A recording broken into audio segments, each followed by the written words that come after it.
Di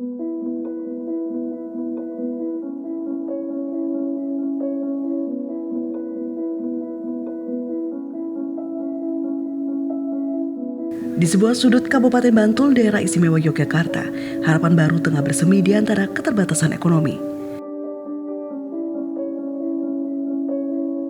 Septi Fitriani, seorang siswi yang baru saja menempati kamar barunya di asrama sekolah rakyat menengah atas 19 Bantul. Sorot mata bahagia tak dapat ia sembunyikan meskipun ia harus berpisah sementara dari kehangatan keluarga demi mengejar cita-cita. SRMA 19 Bantul adalah bagian dari inisiatif pendidikan yang digagas oleh Presiden Prabowo Subianto, dirancang sebagai mercusuar harapan bagi anak-anak dari keluarga yang kurang mampu di seluruh Indonesia. Tempat ini menjadi wadah bagi Septi dan teman-temannya untuk kembali meyakini bahwa masa depannya lebih cerah masih dapat diperjuangkan.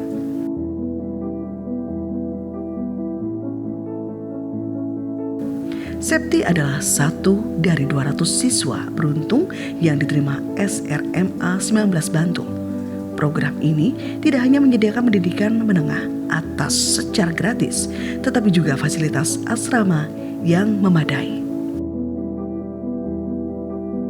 Kalau sehari-hari di sini tentunya kita sekolah ya Kak. Jadi mulai dari bangun tidur kita siap-siap. Kadang kita juga ngejalanin piket. Kita pasti rutin ngejalanin piket sehari-hari. Misalnya kita dapat piket asrama hari apa gitu, kita piket dulu setelah sholat subuh berjamaah. Terus setelah itu nanti kita mulai bersih-bersih diri, terus persiapan buat ke sekolah setelah makan pagi seperti itu.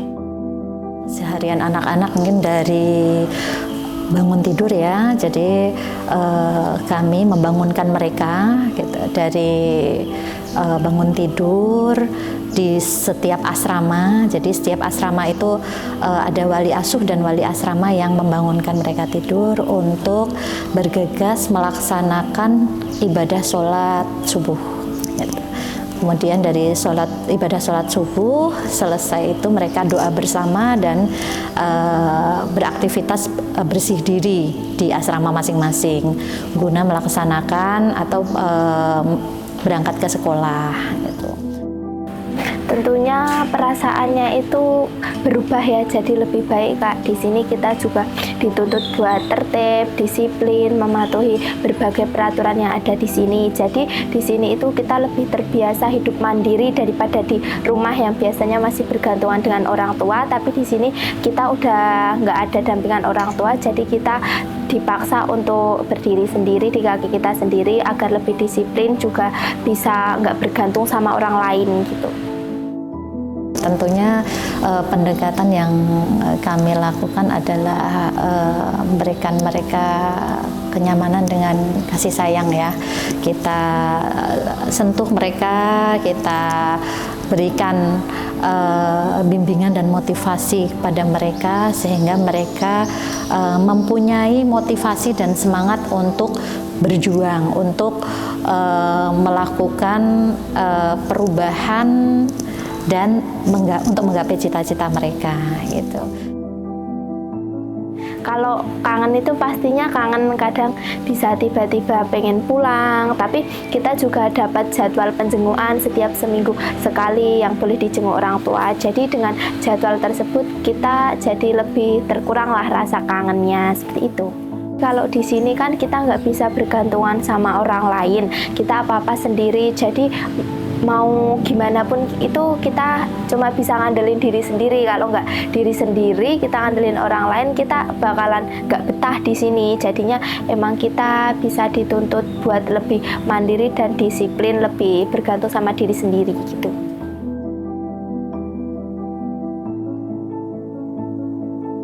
Saat ini sekitar 200 siswa tinggal di asrama dan mengikuti kegiatan pendidikan harian yang sangat menekankan pada disiplin, kepedulian, dan tanggung jawab sosial. Siswa-siswi tersebut berasal dari 4 kabupaten dan kota Yogyakarta, dengan 57 diantaranya berasal dari luar Kabupaten Bantul.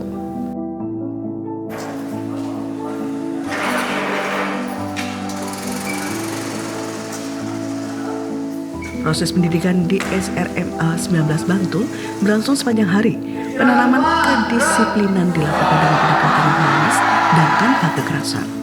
Para pengajar berprinsip bahwa setiap siswa adalah individu yang unik dengan potensi yang perlu dirawat melalui kasih sayang dan kepercayaan. Ketika mereka cerita ke kami sebagai wali asrama, sudah menjadi kewajiban kami untuk mendengarkan. Kami tidak pernah menolak mereka bercerita, kita dengarkan dan kita pun tidak menyalahkan gitu. Karena itu sudah alamiah, memang saatnya mereka mengenal itu ya. Dan ketika mereka sudah selesai cerita, tugas kami di sini untuk memberikan bimbingan. Kalau kegiatan di sini itu lebih ke kegiatan ekstrakurikuler mungkin. Ekstrakurikuler itu bisa jadi alternatif buat kita refreshing pikiran, nggak jenuh di asrama terus. Juga kegiatan ekstrakurikuler itu bisa mengisi waktu luang kita biar bisa lebih bermanfaat dan juga berguna. Juga dengan ekstrakurikuler yang banyak di SR ini kita lebih mengembangkan diri dan juga bisa menggali potensi-potensi yang ada di diri tiap siswa. Kalau ekstrakurikuler itu ada akademik sama non-akademik. Kalau akademik itu ada KIR, jurnalistik, coding, terus English club, seperti itu. Kalau yang non-akademik itu ada tonti, tari, terus pencak silat, voli, futsal, dan masih banyak lagi. Kalau disuka itu ya dari pengalaman yang kita dapat ya Kak, soalnya dengan sekolah di SR ini pengalaman kita itu jadi lebih luas, terus juga nambah banyak dari yang dulunya, karena di sini itu juga relasinya lebih banyak gitu. Kesulitannya itu lebih ke pembelajaran sih Kak. Kadang kalau kita anak organisasi, mungkin kita lebih sering ninggalin kelas ya. Jadi dengan kita ninggalin kelas itu, kita lebih sering nggak ikut pelajaran, ketinggalan mata pelajaran, yang membuat kita dituntut harus bisa mengejar gitu loh, mengejar mata pelajaran yang tertinggal itu. Mungkin sulitnya di situ. Tapi kalau kita manajemen waktunya bagus, insya Allah kita masih bisa buat seimbang dengan teman-teman yang ikut pelajaran secara rutin. Harapan buat kedepannya itu jadi lebih baik, bisa membanggain orang tua, ngangkat derajat orang tua, juga merubah nasib ya Kak, dari yang seperti ini bisa menjadi lebih baik lagi, terus juga buktiin ke orang-orang kalau kita itu bisa, terus kita bisa sukses di sekolah rakyat ini gitu. Harapan ke depan ya, kami menginginkan anak-anak di SRMA 19 Bantul ini menjadi anak-anak yang mandiri dan bisa mewujudkan cita-citanya, karena di sini mereka membawa harapan yang besar ya, harapan dari mereka sendiri dan harapan dari orang tua, sehingga kami di sini ingin membantu mengarahkan mereka sampai cita-cita mereka bisa terwujud. Putih Alivia Artalan, seorang pengajar, menekankan nilai-nilai yang ditanamkan. Ia menjelaskan bahwa tujuan utama adalah membentuk karakter yang tangguh dan memiliki rasa tanggung jawab sosial yang tinggi. Kami dari awal menerima anak mentah itu dalam artian perilaku mereka itu masih sangat sulit untuk diatur awalnya. Kemudian kami berkomitmen selama 3 bulan tidak belajar akademik terlebih dahulu. Tapi kami 3 bulan awal itu belajarnya tentang cara hidup, atau lebih ke bagaimana mereka itu berkepribadian yang baik. Attitude mereka juga kita jaga, dari bangun pagi sampai mereka tidur lagi itu kami atur. 3 bulan Mbak lamanya, itu cukup membutuhkan waktu yang lama baru mereka bisa belajar di sekolah yang seperti pada sekolah pada umumnya, seperti itu. Karena anak-anak ini memang butuh motivasi. Jadi kemarin ya sempat ada Kemenkeu mengajar. Mereka membuka wawasan bagaimana sih dunia keuangan di Indonesia. Kemudian anak-anak itu jadi termotivasi. Oh ternyata bisa atau kerja di STA di mana-mana. Kalau saya membutuh dukungan itu adalah anak-anak itu bagaimana caranya biar mereka itu terbuka pikirannya, bahwa mereka walaupun datang dari orang miskin, mereka itu bisa menjadi sesuatu, menjadi seseorang, seperti itu. Itu yang membuat saya kira-kira membutuhkan seperti itu. Karena kalau cuma dari gurunya saja nih gitu ya, kalau gurunya saja mereka kadang ibu kan memang sudah dari orang mampu gitu misalnya. Tapi kalau misalnya dengar cerita motivasi orang seperti itu, kemudian mendengar dukungan-dukungan dari misalnya orang-orang yang sudah besar seperti itu, menurut saya anak-anak akan menjadi lebih termotivasi lagi begitu, Mbak. Sejauh ini ya Mbak, pemerintah alhamdulillah sangat support sekali dengan program sekolah rakyat. Namun memang masih beberapa dari kami memang membutuhkan support yang lebih lagi, karena ternyata di luar sekolah rakyat pun saya juga masih mendengar masih ada skeptis seperti itu tentang sekolah rakyat. Sekolah sekolah orang miskin kok disekolahkan seperti itu misalnya, atau ini dananya menghabiskan dana nih untuk sekolah rakyat. Tapi menurut saya ini adalah program yang sangat baik, karena mereka belum tahu di dalam sekolah seperti apa, seperti itu. Ketika saya merasakan sendiri perubahan anak-anak, itu saya baru percaya. Awalnya memang saya tidak percaya, tapi saya merasa pemerintah itu sudah mulai mendukung, mensupport beberapa gitu ya. Kemudian dari sana saya lebih percaya bahwa anak-anak ini ternyata bisa berubah seperti itu. Inisiatif sekolah rakyat tidak terbatas di Bantul. Di lereng sejuk Tegarrejo, Kabupaten Magelang, Jawa Tengah, berdiri sekolah rakyat menengah atas 15. Sama seperti di Bantul, nilai kedisiplinan, tanggung jawab, dan solidaritas sosial menjadi bagian integral dari keseharian para siswa.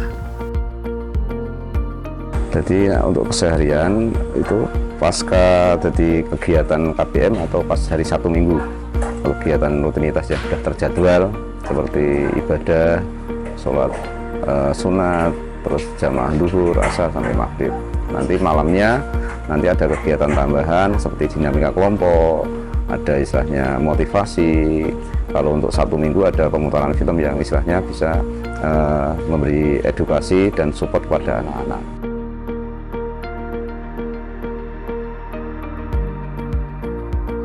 Sekolah rakyat ini berjalan di tengah berbagai tantangan, namun semangat para siswa dan dedikasi para guru tidak pernah surut. Jadi di SRMA ini, SRMA 15 ini untuk pembelajaran kurikulumnya sama kurikulum nasional.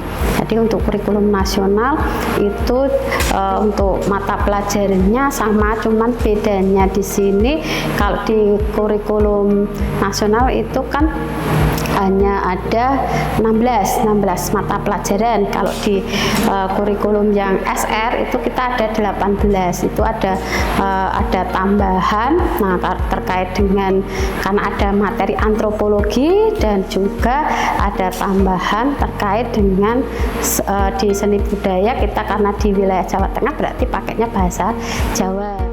Selamat siang semuanya. Gimana kabarnya hari ini? Kita pelajaran apa hari ini? Gimana fisika? Fisika asik, bermakna, mengesankan. Oke.